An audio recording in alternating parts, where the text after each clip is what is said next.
forward to, and so is our next guest, ladies and gentlemen, because, well, back in the 60s and 70s, a tour of California involved a lot of drugs and drink and crazy sex.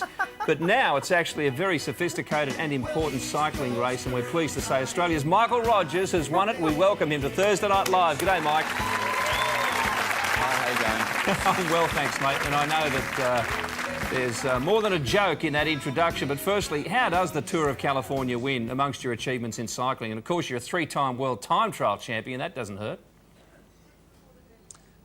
Well, certainly, I think it was one of the more prestigious wins of my career. Obviously, at the moment, I ride for a Californian-based team, so you can only imagine how happy we were as a team.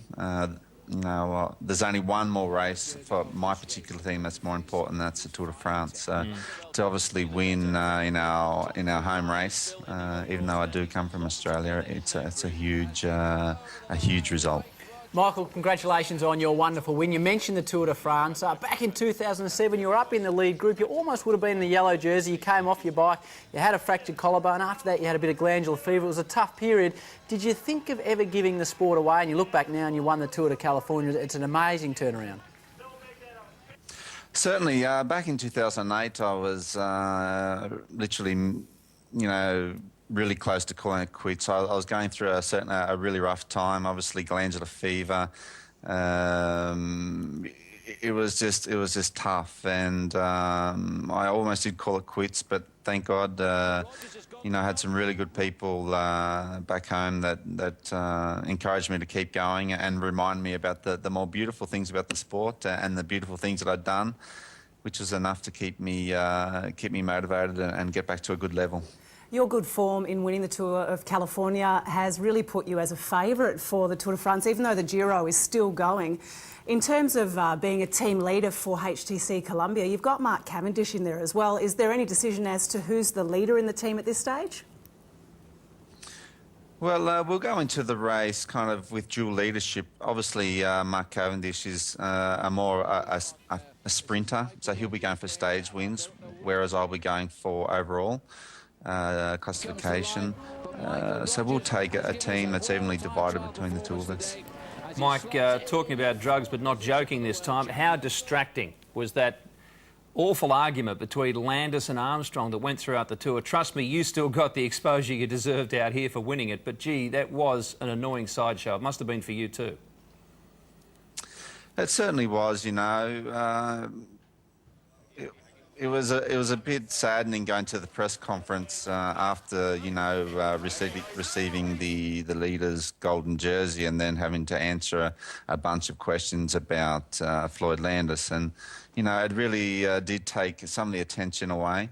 But we just tried to keep it positive, and we tried to, within our team, control the things that we can control.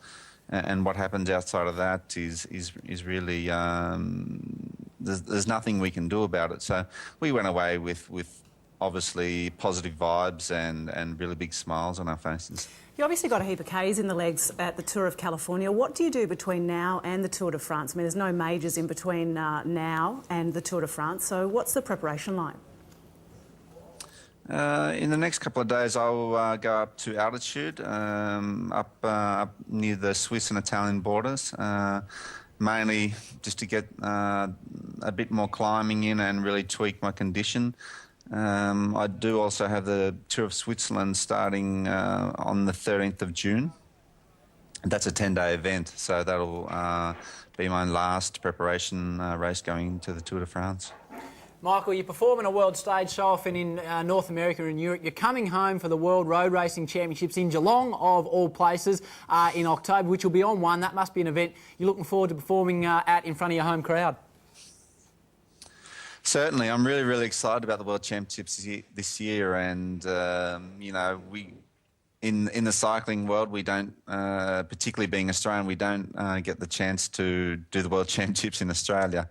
It's going to be really huge. I'm kind of really looking forward to getting back to the time trial, which will be something that I'll be concentrating on this year. Something that I haven't really concentrated on since 2005. So back to the old roots, and I'm really, really excited. Well, mate, we know you've had your fair share of bad luck in your career, but obviously Tour of California has turned the corner for you in terms of the road racing anyway and the team events. We wish you all the best for the rest of this year and just keep on pedalling, mate. We're very proud. Thank you for joining us. Thank you very much. And of course, you'll see all the action of the UCI Road Championships, the World Road Championships here on One. So we go from pedal power now to horsepower. Let's